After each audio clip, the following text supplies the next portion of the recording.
நவ கிரகங்களை அறிவோம் ஜோதிட யூடியூப் சேனலுக்கு உங்களை அன்போடு வரவேற்கிறேன். இந்த பதிவில் காண இருப்பது உங்களுடைய சுய ஜாதகத்தில் லக்னத்திற்கு 5ஆம் வீட்டில் ராகு, 11வது வீட்டில் கேது.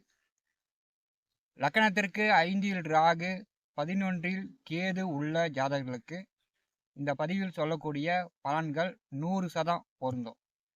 இந்த பதிவு உங்களுக்கு தான். அதனால் இந்த பதிவை கடைசி வரை கேட்டு பயன்பெறுங்கள். நம்முடைய சேனலை இதுவரை சப்ஸ்கிரைப் செய்யாத அன்பர்கள் மறக்காமல் சப்ஸ்கிரைப் செய்து கூடவே இருக்கின்ற ஆல் பட்டனை அழுத்திங்க. நம்முடைய சேனலில் தினந்தோறும் ஜோதிட பலன்கள் பதிவிடப்படும். ஜாதகத்தில் பார்த்தீங்கன்னா 12 ராசி கட்டங்கள் இருக்கிறது. அதில் லக்கணம் முதல் 5வது வீட்டில் ராகு நின்றால், லக்கணத்திற்கு 11வது வீட்டில் கேது நின்றால், பூர்வ புண்ணிய புத்திரஸ்தானம் என்று சொல்லக்கூடியது 5ஆம் இடம். இந்த 5ஆம் வீட்டினுடைய பாவக காரக உறவுகள் பார்த்தீங்கன்னா முதல்ல அப்பாவுடைய அப்பா, அதாவது தாத்தா, மூத்த உடன் பிறந்தவர்களுடைய மனைவி, அப்பாவுடைய உடன் பிறந்தவர்களுடைய மனைவி அதாவது கணவர், அத்தையுடைய கணவர், கணவருடைய மூத்த சகோதரர். 5ஆம் இடம் என்பது பூர்வ புண்ணிய புத்திரஸ்தானம், ஜாதகனுக்கு பிறக்கக்கூடிய குழந்தை. 11ஆம் வீட்டு பாவக காரக உறவு, 11ஆம் இடம் மூத்த உடன் பிறந்தவர்கள், மூத்த உடன் பிறந்த அண்ணன் அக்கா. 11வது வீட்டினுடைய காரக உறவு அப்பாவுடைய சகோதர சகோதரிகள், அதாவது அப்பாவுக்கு மூத்த உடன் பிறந்தவர்கள். ஜாதகனுக்கு 3வது மனைவி, மருமகன் மருமகள், ஜாதகனுக்கு மருமகன் மருமகள், கணவருடைய மூத்த சகோதரனுடைய மனைவி. 11ஆம் பாவக காரக உறவு. இப்போ 5, 11ஆம் வீட்டில் சர்ப்ப கிரகங்கள். லக்னத்திற்கு 5இல் ராகுவும் 11இல் கேதுவும் இருக்கக்கூடிய ஜாதகருக்கு ஏற்படும் பலன்கள். 5ஆம் இடம் என்பது பூர்வ புண்ணிய புத்திரஸ்தானம்.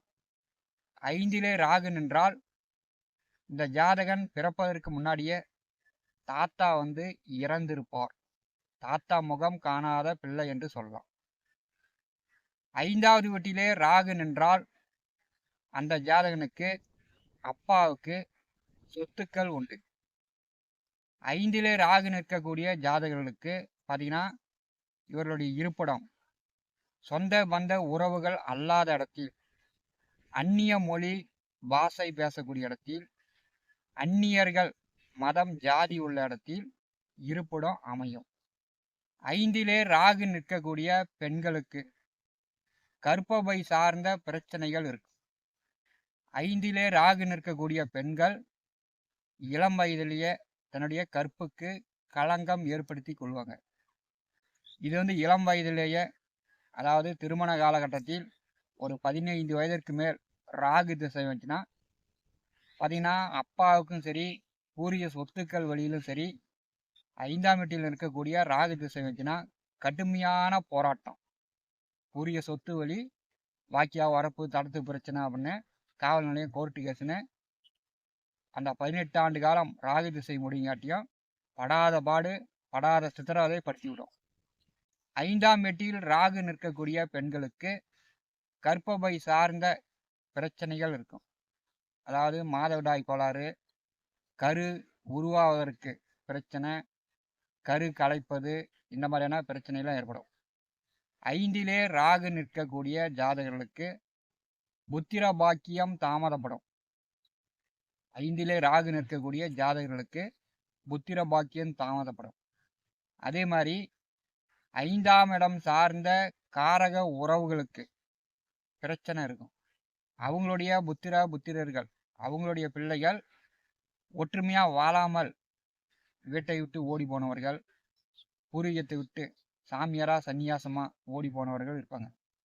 5இலே ராகு நிற்கக்கூடிய ஜாதகர்களுக்கு குலதெய்வ வழிபாட்டில் தடங்கள் இருக்கும். குலதெய்வ சாமி முழுமையான அருள் தராமல் இருக்கும். 5இலே ராகு நிற்கக்கூடிய ஜாதகர்களுக்கு பார்த்தீங்கன்னா மனிதாபிமானம் குறையும். அதாவது ஒரு சூதுவாது கெட்ட எண்ணத்திலேயே இவர்கள் வந்து செயல்படுவாங்க. 5லே ராகு நின்றால் பெரும்பாலும் அவங்களுக்கு நல்ல குணாதிசயங்கள், ஒரு தீய எண்ணம், தீய பழக்கவழக்கம் இவங்களிடம் இருந்து கொண்டே இருக்கும். லக்னத்திற்கு 11வது வீட்டில் கேது நின்ற ஜாதகர்களுக்கு, கேது அப்படின்னாலே இருக்கும் இடத்தை சுருக்கும். கேது வந்து இருக்கும் இடத்தை தன்னுடைய கட்டுப்பாட்டில் வைத்துக்கொள்ளும். 11வது வீட்டில் கேது நின்றா இந்த ஜாதகனுடைய மூத்த உடன் பிறந்தவர்களுக்கு வாழ்க்கையில் பிரச்சனை மேல பிரச்சனை வரும்.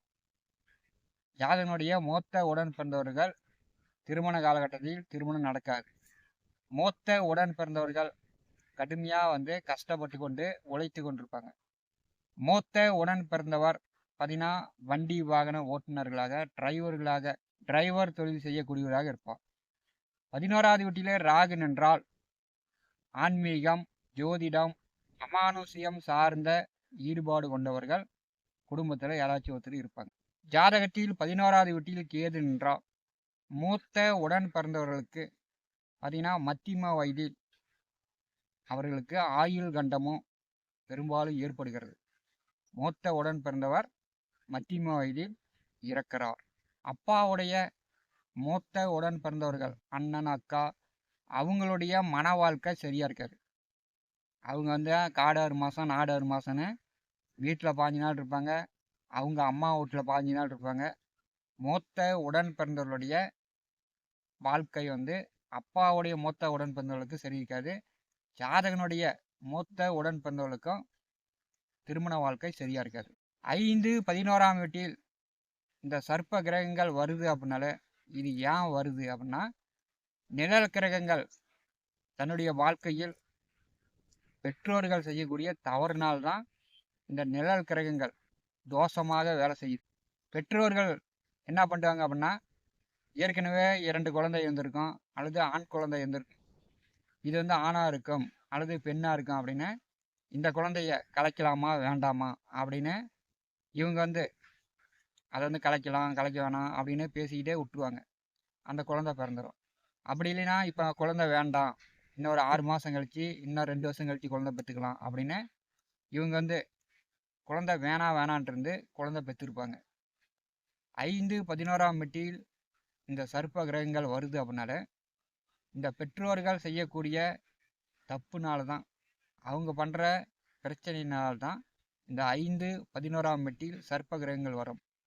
11வது வீட்டில் கேது நின்று விட்டாலே இந்த குழந்தை பிறப்பதற்கு முன்னாடி அண்ணன், அக்கா 2, 3 பேர், 4, 5 பேர் இருந்தாலும் அவங்களுடைய வாழ்க்கை பாதிப்புக்குள்ளாகும். மூத்த உடன் பிறந்தவர்களுடைய வாழ்க்கை வந்து மிகப்பெரிய பிரச்சனைக்கு உள்ளாகி அவங்களுடைய குடும்ப வாழ்க்கை, திருமண வாழ்க்கை, அவங்களுடைய தொழில், வேலை, உத்தியோக ரீதியாக அவங்களுக்கு வந்து ஏகப்பட்ட பிரச்சனை சந்தித்து கொண்டிருப்பாங்க.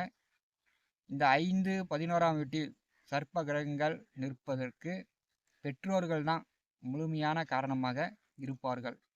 அதனால் வந்து குழந்தை பெற்றுக்கும் போது பார்த்தீங்கன்னா, இப்போ வேண்டாம், இன்னும் 2 மாதம் கழித்து பெற்றுக்கிறேன், இன்னும் 6 மாதம் ஆகட்டும், இன்னும் 2 வருஷம் போகட்டும் அப்படின்னு காலம் கடந்து நீங்கள் வந்து இது ஆணாக இருக்கட்டும், இது பெண்ணாக இருக்கும் அப்படின்னு நீங்களே டிஸ்கஸ் பண்ணிக்கிட்டு நீங்களே வந்து யூகித்து கொண்டு குழந்தை பெற்றெடுப்பது, அல்லது பல கோயிலுக்கு போகிறது, குழந்தை இல்லை அப்படின்னு திருமணம் ஆகி 1 வருஷம் ஆனோடனே பல கோயிலுக்கு போய்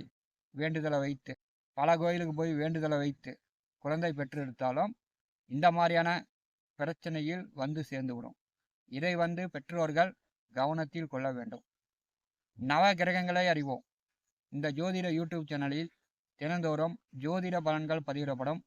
நம்முடைய சேனலை பார்த்து கொண்டிருக்கக்கூடிய அன்பர்கள் சப்ஸ்கிரைப் செய்து கூடவே இருக்கின்ற ஆல் பட்டன் அழுத்திங்க. நன்றி, வணக்கம்.